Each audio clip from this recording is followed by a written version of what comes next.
안녕하세요. 큰 마음을 먹고 사연을 보내는 저는 직장을 다니고 있는 평범한 30대 남자입니다.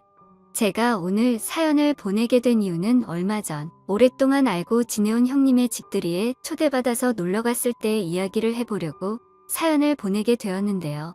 살면서 제 인생에서는 두 번 다시 없을 놀라운 경험을 하게 되어서 이 이야기를 꼭 해보고 싶었습니다. 처음에 형님이 결혼한다고 했을 때부터 이야기를 대충 들었긴 했는데 그 형님이 장가를 잘 갔습니다. 형수님이 건물이 있고 땅이 있고 집이 어마어마한 부자더라고요. 현대판 대릴사위 제도가 있다면 이 형님의 이야기겠구나 싶을 정도로 집이 잘 산다고 해도 과언이 아니에요. 형수님에게는 여동생이 둘이 있었는데 장인 되시는 분이 신혼집도 서울에 구해줬다네요. 처제 둘은 얼굴도 예뻐서 남자들한테 인기도 많고 성격도 좋습니다. 장인께서 저희 집을 구해주면서 한 가지 조건을 내세운 것이 서울에서 직장 생활하고 있는 두 명의 처제가 시집갈 때까지 같이 데리고 살아라는 것이 그 조건이었습니다. 저는 형님에게 꽃다운 나이에 처제들과 같이 살아서 행복하겠다고 부러워했는데 형님 말로는 딱히 그렇지도 않다네요. 집 사주셔서 고맙긴 한데 다 큰 처제들이 있으니 불편한 것이 이만저만 아니라고 합니다. 그래도 이 정도 집을 자기 능력으로 사기에는 무리가 있으니까 받아들였다고 합니다. 장인어른은 지방에서 커다란 농장을 하고 있는데 이 일이 잘 돼서 계속 지방에 있고 서울에서 각자 자취하고 있는 딸들에 대한 걱정이 없을 수가 없겠죠. 그래서 첫째가 시집가는 김에 평수가 넓은 큰 집을 사주고 그 집에서 다 모여서 살게 하셨습니다. 돈 있는 집은 역시 생각하는 것부터 다르더라고요. 나중에 그 두 처제들이 시집가고 나면 커다란 아파트가 오로지 형님 부부의 것이 되는 거라 저는 그 모든 일이 너무 부러웠어요.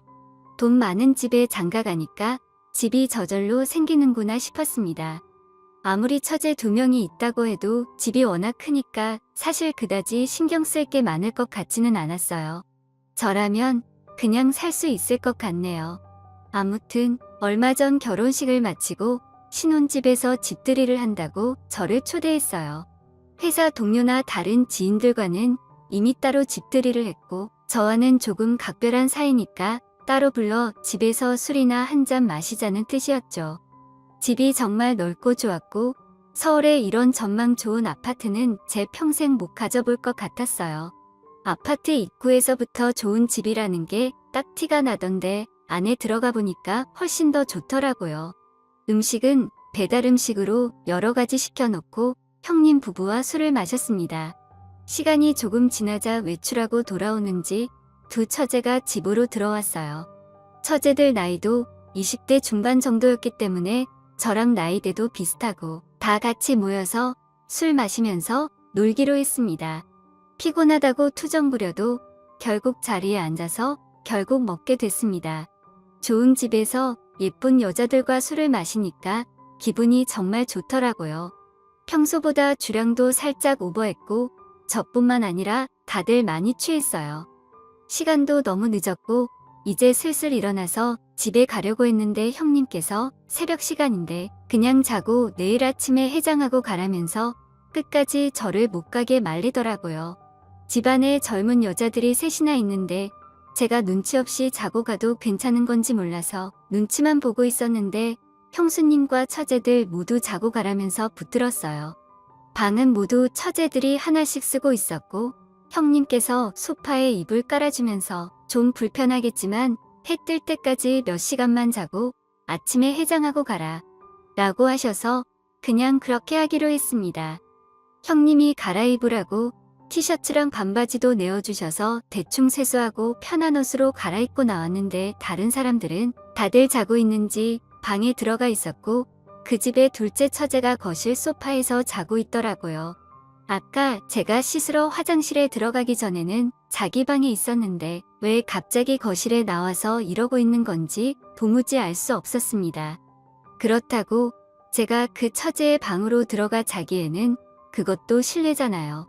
거실 소파에는 처제가 있어서 갈 수도 없고 더 이상 누울 자리도 없었어 화장실 입구에서 자야 하나 중얼거리면서 어떻게 해야 하나 고민이었어요.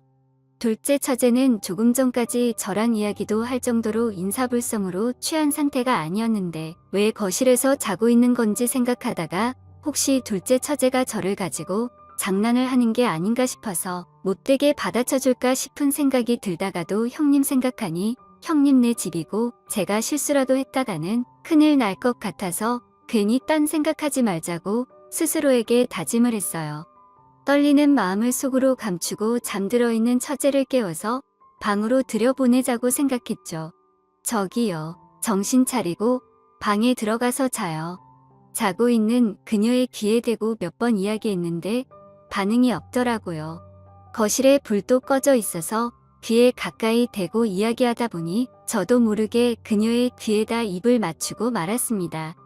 그녀의 샴푸 냄새인지 무엇인지 너무 좋아서 사실 더 강하게 깨울 수 있었는데 천천히 깨웠습니다.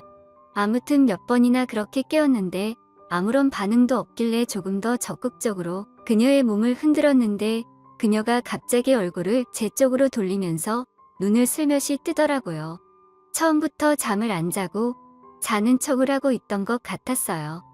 주변은 아무 소리가 들리지 않게 조용했고 그냥 고개를 돌려버리기엔 너무 예쁜 그녀와 눈을 한참 동안 마주치고 있었는데 그녀가 제 눈을 피할 생각이 전혀 없었습니다.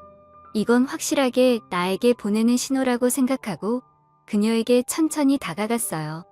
혹시 조금이라도 싫은 기색을 보이면 바로 멈추려고 했는데 그녀는 오히려 눈을 슬며시 감고 제가 다가오는 것을 기다리고 있었습니다. 이렇게 된 이상 더 이상 되돌릴 수 없다는 생각으로 부드럽게 입술을 맞추며 저의 현란한 기술을 퍼부었어요. 우리가 만난 지 하루도 안 지났는데 이래도 되는 건가 싶을 정도로 그녀 또한 제게 적극적으로 입을 맞추더라고요. 소파에서 그렇게 애매한 자세로 하다가 혹시 안방에서 자고 있는 형님네 부부가 들을 수 있다는 생각에 처제가 제 입을 자기 입으로 막더니 손을 잡고 자기 방으로 끌고 들어갔어요. 긴장감과 알 수 없는 쾌감에 심장이 터져버리는 줄 알았습니다. 마치 경찰의 눈을 피해 나쁜 짓을 하는 그런 기분이 들었습니다. 무언가 모를 죄책감과 더 이상 되돌릴 수 없는 짜릿함이 공존했던 것이죠. 그 뒤로 처제의 방에서 한참 입을 맞추며 손으로 더듬다가 30분쯤 지났을까요? 애매하게 방에서 나왔어요. 둘째 처제는 저와 입만 맞추고 서서히 몸에 힘이 빠지더니 피곤했는지 그대로 골아떨어져 버렸고 저도 술 때문에 피곤하기도 하고 밤도 너무 늦어서 거실 소파에 쓰러져 그대로 잠들어 버렸습니다. 한참 기절하듯 자고 있었는데 누군가 저를 콕콕 찌르는 느낌이 들어서 잠에서 깨버렸어요. 아침인 줄 알았는데 주변은 아직 어두웠습니다. 그때 휴대폰을 보니 시간이 새벽 4시가 조금 넘은 시간이었는데 어떻게 된 영문인지 주위를 둘러봤더니 막내 처제가 제 옆에 앉아서 저를 쳐다보고 있더라고요. 뭔가 기대하는 듯한 반짝반짝한 눈빛으로 저를 바라보길래 무슨 일이냐고 물었습니다. 한참을 대답하지 않고 가만히 있던 그녀가 아까 우리 언니 방에서 뭐 했어요? 라고 제게 물어보더라고요. 진짜 그때 너무 놀라서 심장이 쿵 내려앉는 기분이 들었습니다. 자고 있는 줄 알았던 셋째 처제가 우리가 뭘 하고 있는지 다 엿듣고 있었던 것이었어요. 시끄럽게 소리를 내지는 않았지만 분명히 인기척이 느껴질만 했을 겁니다. 나중에 큰일이 날 수도 있을 것 같아서 일단 그녀에게 거짓말을 했어요. 뭘 하다니요? 저는 계속 소파에서 자고 있었는데요. 잘못 들으신 거 아닌가요? 하지만 그녀는 이미 모든 걸 알고 있었습니다. 제가 언니 방에서 오빠가 나오는 것도 다 봤는데 저는 여기서 인정하면 안 된다는 생각에 시치미를 뚝 떼고 있었는데 그녀가 저를 노려보다가 갑자기 제 손목을 붙들고 끌고 가더라고요. 이대로 안방으로 들어가서 형님네 부부에게 모든 사실을 털어놓을 것 같아서 내 인생은 여기까지인가 보다 생각했는데 이게 무슨 일인지 막내 처제는 본인 방으로 저를 끌고 갔어요. 아까 하던 거 나한테 똑같이 해봐요. 저는 마치 함정에 빠진 것처럼 정신을 차릴 수 없었습니다. 하룻밤 사이에 대체 제게 무슨 일이 일어나고 있는 건지 걱정이 되더라고요. 이게 무슨 함정수사 같은 건지 말도 나오지 않는 그런 상황이었지만 걱정도 잠시였고 제 눈앞에서 눈을 감고 제 어깨를 끌어당기고 있는 막내 처제를 보면서 참을 수 없는 충동이 들었어요. 그 집안 세 딸들이 정말 하나같이 미인이었고 그중 막내 처제가 가장 귀엽고 제 스타일이었어요. 괜히 저를 떠보는 게 아니고 진심으로 키스해 달라는 것이 느껴져서 저도 결심을 하고 그녀에게도 똑같이 현란한 기술을 보여줬습니다. 둘째 처제와 셋째 처제는 신기하게도 입을 맞출 때 느낌도 비슷하고 둘의 버릇도 똑같더라고요. 진짜 하룻밤에 두 여자를 품에 안을 수 있어서 너무 황홀했습니다. 막내 처제와도 그녀가 원하는 만큼 스킨십을 해준 뒤에 저는 조용히 거실로 나와서 다시 소파에서 잠이 들었어요. 얼마 지나지 않아서 해가 뜨고 아침이 되었고 저는 아무 일도 없던 사람처럼 형수님이 끓여주는 해장국을 먹고 형님네 집을 나섰습니다. 집에 돌아오는 내내 지난밤에 일어난 일이 꿈인지 아닌지 볼을 꼬집게 되더라고요.